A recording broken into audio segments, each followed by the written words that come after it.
Perkenalkan, nama saya Sinta Dewi. Saya dari kelompok 17 Fisika Farmasi. Nah, di sini saya beranggotakan 2 orang, saya dan teman saya. Di sini saya akan mempresentasikan ujian praktikum tentang reologi. Nah, di sini reologi adalah ilmu yang mempelajari tentang sifat aliran dari bahan atau sistem bahan. Mereka tidak hanya meliputi peraturan-peraturan dari cairan dan melainkan juga sistem sedemikian yang fisikositasnya lebih jauh tergantung dari struktur dalamnya.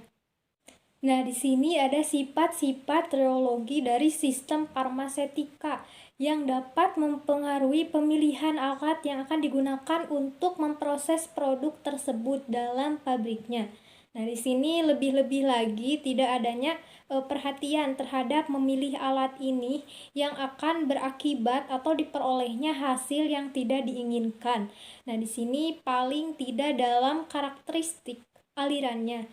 Di sini aspek ini dan banyak lagi aspek-aspek reologi yang diterapkan di bidang farmasi. Nah, di sini ada 2 istilah reologi. Yang pertama redoxir, yang kedua sharing stress. Nah, di sini ada penggolongan sistem cair menurut tipe aliran dan deformasinya ada 2, yaitu sistem Newton dan sistem non-Newton. Nah, yang pertama ada sistem Newton. Di sini pada cairan Newton, hubungan antara sharing rate atau sharing stress adalah linier dengan suatu terapan yang dikenal dengan fisikositas atau koefisien fisikositas. Tipe alir ini umumnya memiliki oleh zat cair tunggal serta larutan dengan struktur molekul molekul sederhana dengan volume molekul kecil. Tipe aliran yang meliputi sistem Newton, fisikositasnya tetap pada suhu dan tekanan tertentu dan tidak tergantung pada kecepatan geser atau sehingga fisikositasnya cukup ditentukan pada satu kecepatan geser. Nah, yang kedua ada sistem non-Newton. Di sini pada cairan non-Newton, sharing rate dan sharing stress tidak memiliki hubungan linier atau fisikositasnya berubah-ubah tergantung dari besaran tekanan yang diberikan. Nah, di sini tipe aliran non-Newton terjadi pada dispersi heterogen antara cairan dengan padatan seperti pada koloid, emulsi, dan suspensi cair atau salep. Nah, di sini ada 3 jenis tipe aliran dalam sistem non-Newton, yaitu yang pertama plastis, yang kedua pseudoplastis, yang terakhir dilatan. Nah, di sini yang pertama ada aliran plastis. Aliran plastis berhubungan dengan adanya partikel-partikel yang tersuspensi dalam suspensi pekat. Nah, di sini adanya yel pelut disebabkan oleh adanya kontak antara partikel-partikel yang berdekatan atau disebabkan oleh adanya gaya van der Waals yang harus dipecah sebelum aliran dapat terjadi. Nah, di sini akibatnya yield fall merupakan indikasi dari kekuatan flokulasi atau makin banyak suspensi yang terflokulasi, makin tinggi yield volumenya. Nah, di sini kekuatan friksi antara partikel juga berkontribusi dalam yield fall. Ketika yield fall ini terlampau atau shear stress di atas yield flow, sistem plastis akan menyerupai sistem Newton. Nah, yang kedua ada aliran pseudoplastis. Di sini ditunjukkan oleh beberapa bahan farmasi yaitu gom alam dan sintesis seperti dispersi cair dari derajat. Nah, di sini natrium alginat, metil selulosa, dan natrium karboksimetil atau selulosa. 3. Aliran dilatan. aliran dilatan terjadi pada suspensi yang memiliki persentase zat pada transfersasi dan konsentrasi tinggi. Terjadi peningkatan daya hambatan untuk mengalir viskositas dengan meningkatnya rate of stir. Jika stres dihilangkannya, satu sistem latar akan kembali ke keadaan fluidasi aslinya. Cara menentukan viskositas. A. Viskometer kapiler atau Oswald. Viskositas dari cairan Newton bisa ditentukan dengan mengukur waktu yang dibutuhkan bagi cairan tersebut untuk melewati antara dua tanda ketika ia mengalir karena gravitasi melalui viskometer. Waktu aliran dari cairan yang ditujukan dibandingkan dengan waktu yang dibutuhkan. Yang dibutuhkan lagi suatu zat yang viskositasnya sudah diketahui, biasanya air, untuk melewati dua tanda tersebut. 2. Semi solid diterapkan pada A. Penyebaran dan pelekatan pada kulit. B. Pemindahan dari wadah ke tube. C. Kemampuan pada zat untuk bercampur dengan cairan-cairan. D. Pelepasan obat dari basisnya. 3. Padatan diterapkan pada A. Aliran sebuk dari corong ke lubang cetakan tube atau kapsul. B.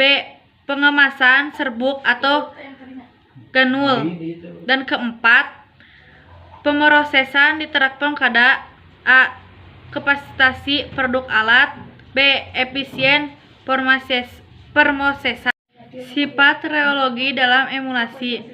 Produk yang diemulasikan mungkin mengalami berbagai shear stress selama pembuatan atau penggunaannya. Pada kebanyakan proses ini sifat aliran produk atau menjadi sangat penting untuk penampilan emulasi yang dapat pada kondisi penggunaan dan pembuatannya. Jika penyebaran produk di dermatologi dan produk kosmetik harus dikontrol agar dapat suatu pemerataan yang memuaskan.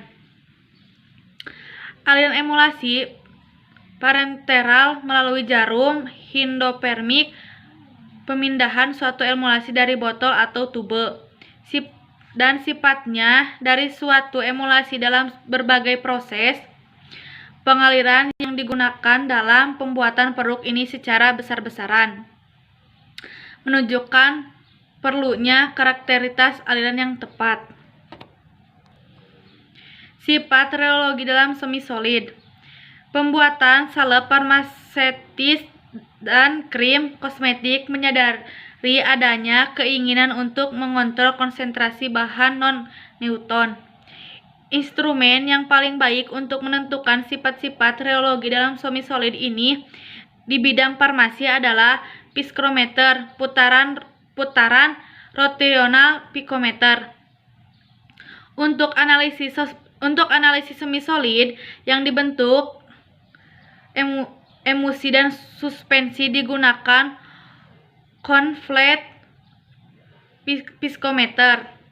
Viskometer semi-solid terdiri dari cup yang stasioner dan bob yang diputar. Dan alat ini juga baik untuk D. Viskometer cone and plate.